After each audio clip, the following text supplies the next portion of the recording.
Hi, how you doing? Glad you're here. Let's talk about your project proposal. Are y'all as nervous as I am?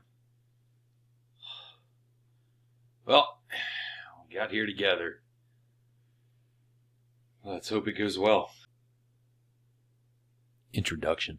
The purpose of the project proposal is to determine if your problem is worth solving. The project proposal is also an indication as to whether or not your team did enough thorough research to be considered experts on the problem. Is seeking a solution justified when you balance the effort against the cost? When we look at how much would it cost for your product to be made, is it worth the money we could make compared to the effort it takes to develop this product? The cost of the effort itself should also be considered here. The manpower, the time, the resources, the things that need to be considered in cost could really be insurmountable. Is the problem you identified valid? Has it been recognized by credentialed sources? So you've talked to people, you've reached out, you've gotten information, you've developed surveys, you've talked to experts, you've got mentors, you've got stakeholders, you have all these people now. Have they agreed that the problem is valid? Have you done enough research now that you're an expert? Your instructor, that's me, will ultimately decide that you've done enough research and enough work that the answer to these questions is yes, and that you'll proceed with this project based on the problem that you proposed. For this review, your team will develop a project proposal that academically or ethically justifies the need to solve the identified problem or convinces potential investors it's a project worth pursuing. Your information needs to be written in a persuasive manner, but it also needs to be organized in a way that that information and that research is easy to follow and understand. The research should clearly support development of a solution. Let's talk best practices. First, make sure that all major evidence is cited with APA citations. Then, make sure that each element has enough context per element that anybody looking over this stuff will be able to easily understand it and potentially even find that evidence. I have the glorious job of being your instructor and getting to evaluate your proposal. Oh no, that means I have to assess your thoroughness. And I have to determine if your research is easily understood. That means your job is to make my job easy. So these documents that you're working on, they're going to be really valuable for helping your experts and mentors work with you on this project. All this documentation is going to be an important component of your final documentation, and it'll provide much of the material that you need for your final defense. Resources. You've seen this before, documenting the engineering design process presentation. Looks like this.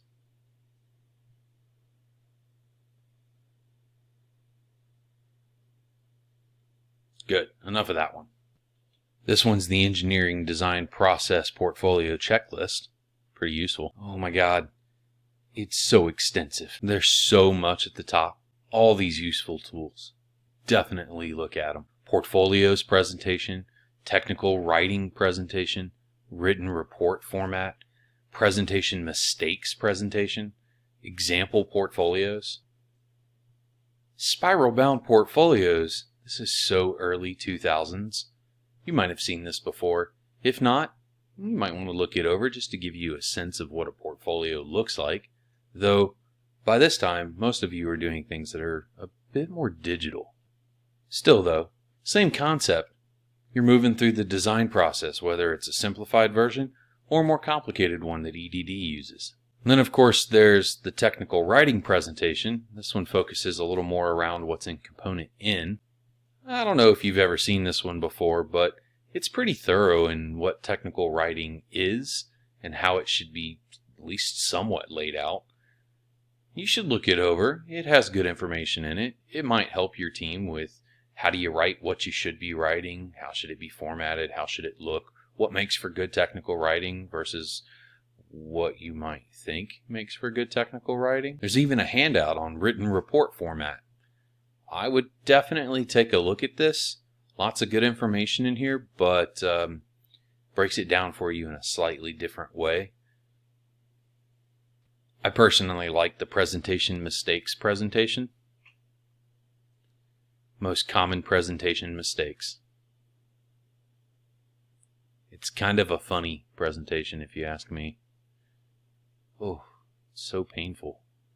Oh my God. Okay. Oh wow. Yep. Look through it. Don't provide a presentation that looks like this. It's just not worth it. And then of course, there's example portfolios. You could look at them. They're from other EDD teachers and their classes. If you haven't looked at them yet, probably at least a good idea to sift through them somewhat. And then in typical fashion, there's just a lot of information on this page that you could read through that's about the breakdown of each element. A, B, C, D, E, F, all the way down through L. Back here on the assignment, you'll find one of the resources, Project Proposal Rubric. Have you looked at it yet? It's actually a pretty thorough rubric. It's based on the EDPPSR. And in this particular case, you're seeing it as a Word document. That's in case your team wants to print it out and look at it together. Notice that the far right side have the higher point values. Look them over. Make sure you know what you're in store for as you go through the project proposal. At the bottom of the assignment, you can also find this rubric. You can find the criteria and the details for the scoring. Notice in this rubric, the left-hand side is where the higher point values are. That leaves us with project reviews. This is a decent resource, provides you some of the same information, just in a slightly different way. You can link directly back to each of the different proposals that you have to provide. The project proposal, the preliminary design review, or PDR, the design proposal, the critical design review, the CDR, or the final design proposal, and then of course your final defense of the project, your final presentation. There's some good information down below this. You ought to take a look at it, make sure you get it. Breaks it down in bullets for you a little bit more succinctly. So your project proposal, we're talking about elements A, B, C, and then the beginnings of E and F, have a procedure. This is what you should do. Allow me to read to you and elaborate a little as I go. Create a project proposal using the team's electronic portfolio or technical reports that highlights elements A, B, and C, as well as any work already accomplished for elements E and F. So take the work you already have, put it together in a nice clean format. Although elements E and F are included again in the design proposal, which is assessed during the PDR, the preliminary design review, the beginnings of them are part of the project proposal. Yeah, the beginnings of them. Not the whole thing, just the beginning. This proposal and presentation should include the team's current and pertinent work for elements A through C, E, and F as detailed below, and it should meet any of the instructor's, expectations for presenting during class on the presentation date. So, make sure you're professional, you look good, you've practiced, you've showered, you've gotten some sleep, and you're ready to go when it comes time for your presentation. When you're not presenting, you're acting as an audience. You are expected to be prepared and then also to be participating in the other presentations by being an audience. Beyond that, it's up to the team to ensure that the proposal is professional and impressive. Does that really need much clarification? Make sure you're professional as much as can be expected from seniors in a high school engineering program. No, scratch that. Better than seniors in a high school engineering program. Make sure what you do is impressive, both to me and to any of the people who might be watching, to include your fellow classmates, which means fellow classmates, you have to be impressive as an audience as well. Give your full undivided attention. Know what your classmates are presenting on and be interested. Keep in mind that the purpose of the proposal is to sell the project idea by demonstrating that the team has a valid and justified problem to solve. There's a purpose to this madness? Wow. Here's what's assessed with the rubric. Although not explicitly detailed below, elements J, K, and N are considered ongoing throughout most of the semester. Check your timeline. It's there. Yeah, don't sweat this too much. N is all about writing like an engineer, and J and K are all about the reflection. You've been doing that reflection all semester long. Look at your discussion prompts. Okay, so K is all about that reflection, but J is really more about the, not reflection so much as external input that you're getting from people, from experts and from mentors and so forth. They are assessed in each proposal rubric under the following criteria, respectively: documentation of that external evaluation, comprehension is apparent, and your ability to write like an engineer. So I'll look at all of your writing and I'll start determining, were you able to actually get that external evaluation done? Do you really understand what your project or proposed project is all about? Are you writing like an engineer? Do you have those technical writing skills? We've been discussing this all semester long so far anyway. The remaining criteria in the rubric pertains to elements specific to component 1, which is A, B, and C, and how the team presented, which is element M.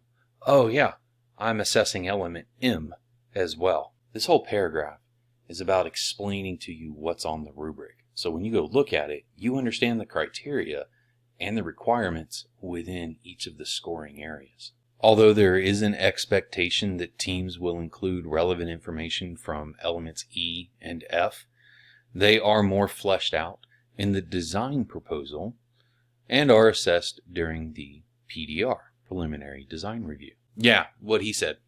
What to submit and when. By the due date, and upon turning in this proposal, teams should submit current work from their electronic portfolio or technical reports for elements A, B, C, E, and F, as well as any visual aids, websites, or other media created to enhance your oral presentations.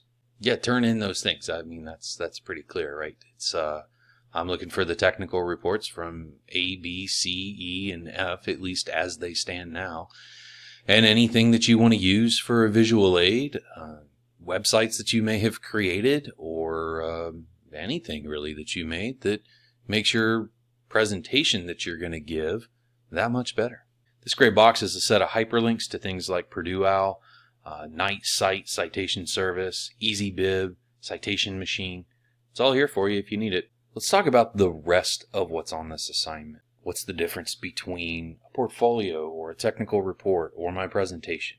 If you're making a website, a place where you can store everything and put it all together in one place, that's your portfolio. Perhaps some of you are doing this in a different digital way, maybe through Google Drive, and you're keeping everything super organized. I know some of you probably are already on top of that. Maybe your team is deciding that you're going to store everything in one big giant notebook. Awesome. That's a portfolio. Your website, Google Drive, big giant notebook that has everything in it. Those things could be considered as part of your portfolio. Keep it organized. Keep it with a sense of pride that you know how to find things quickly, and we can go to it as reviewers and assessors and your mentors and any experts that might be shared with this thing can go through your portfolio with ease. But then there's the technical report side of things, and maybe the technical report is a little more confusing to you, but this is really where you're going to take all the writing that you've been doing, the data collection that you have, and organize it in such a way that, using some of those resources above, you've provided for us all the details in very technical report writing ways. Again, look this up if you're not aware of what I'm speaking about at this point. I would be very shocked if you're not. And you're going to give us a digital copy of that technical report that lays out all of your information in a very thorough way.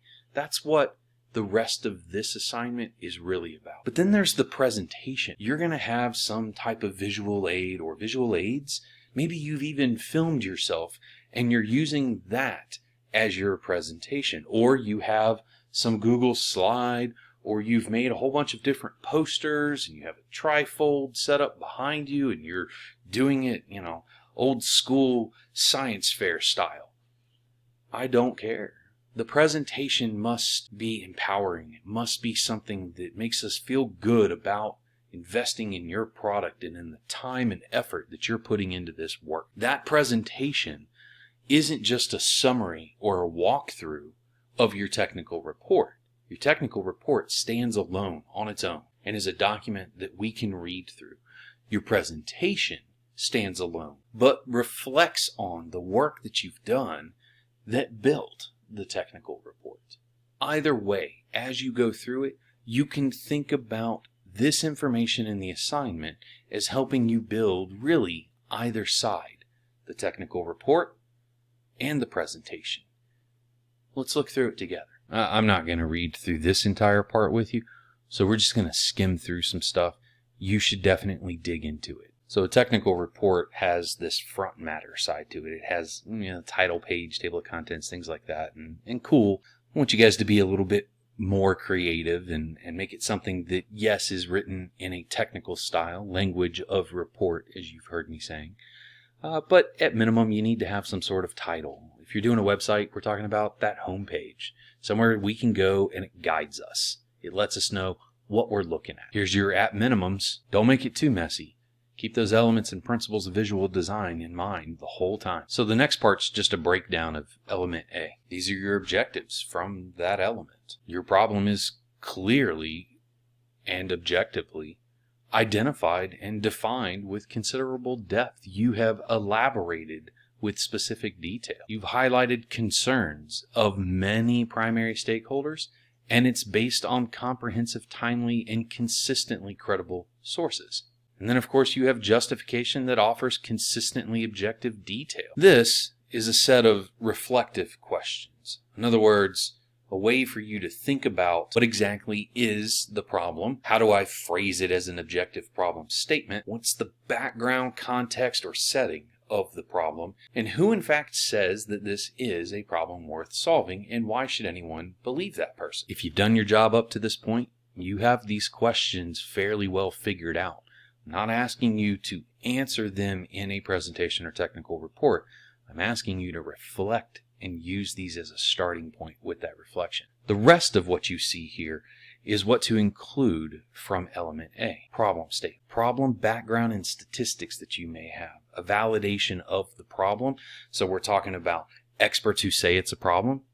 They're credentialed, hopefully. Consumers or users, these are the surveys and interviews you've maybe conducted by now. Scholarly articles that you've researched and found. Brief summary of existing products and patents. More of this gets elaborated in element B. And then a list of all of your sources in APA format. You'll find that element B, documentation and analysis of prior solution attempts, is laid out in a very similar way. Here are your objectives. Documentation of plausible prior attempts to solve the problem. Okay. The analysis of past and current attempts. Okay. You have that information. You've done that work already. Now you've just got to put it together. And then these are the reflective questions for this element, and followed by that, what to include. So that first reflective question, what are all the methods, products, and actions that are currently being used or have been developed to try and solve this problem, and exactly why doesn't each of them actually solve the problem? That's your similar solutions matrix and all the research that went into that. And this question is your similar solutions matrix and all the work that went into it. But this one is all about your similar solutions matrix and all the work that went into it. More specifically, though, the work that might have involved a mentor or an expert or somebody who you reached out to about these particular products. Did you do that? So you saw before the things to include for element A. These are the things to include for element B. An intro paragraph describing how information was found and what was learned from prior solutions, because that's what element B is all about, and who helped analyze all of these solutions. Hint, mentor, maybe some other experts. Yeah, you also need to include patents that address a similar problem that may or may not have made it to development. You need things like images, patent numbers, date of the patent, abstract pros, cons, things of that nature. Sounds a lot like the information you put on that similar solution matrix. And then, of course, there's the existing competitive products, the things that are already out there. Oh, wow, hey, that sounds like your similar solutions matrix. Is element B just the similar solutions matrix?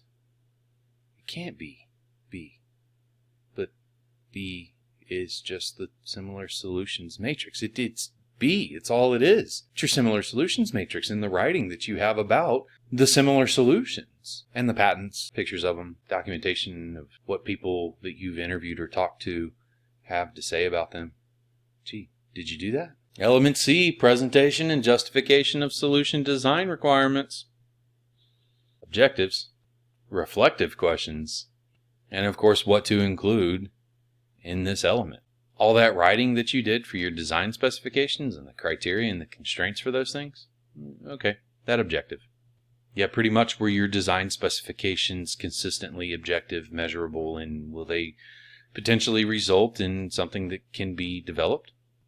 Did you get it validated by experts and stakeholders and end users? Just like previously, you need to know these questions, not necessarily answer them. Use them as a starting point for making sure that the writing you already have for your design specification stuff is on point. This is the stuff that needs to be in your intro paragraph. Make sure you have it. Make sure you tell us who your primary stakeholders are. People like your users, the buyers, the sellers, the manufacturers. You should have some writing that talks about the input gathered from these groups and the design requirements and the design goals. Take that prioritized list that you have, all that design specification stuff that you wrote, make sure it's formatted nice and neat and matches everything else that you've got so far.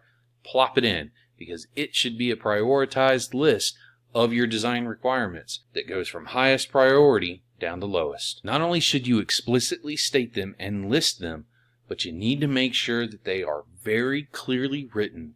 They are objective based and measurable. So hopefully you figured it out by now, but the pattern repeats. Element E, same thing. You've got your objectives, your reflective questions. Again, not questions that you have to answer per se, but rather use as a starting point to make sure that your team is writing about this stuff appropriately. How does the team show that its design ideas were not just guesses, and that the ideas in each of the proposed design attributes really is based on sound logic and subject-related knowledge? What kind of science, technology, engineering, and math went into you making the decision on this particular proposal? Why does this proposed solution have merit to try? What kind of science, technology, engineering, and math proves that merit, or have you used to help determine that it has merit, or is it proving that it doesn't have merit and your team needs to start over? Let's hope that's not the case. A slight change in the pattern. I'm going to read this to you.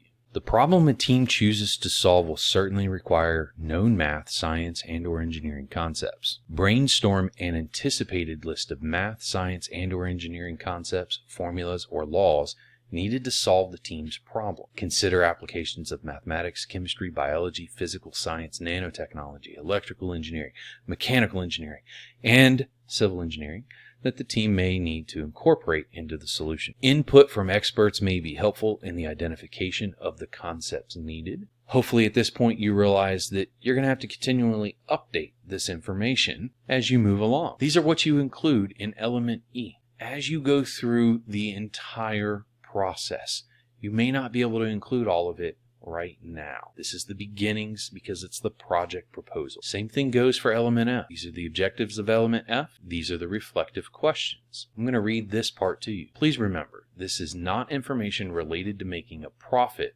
off of your idea in the stereotypical sense, but rather about whether the idea has any chance of succeeding as a real solution.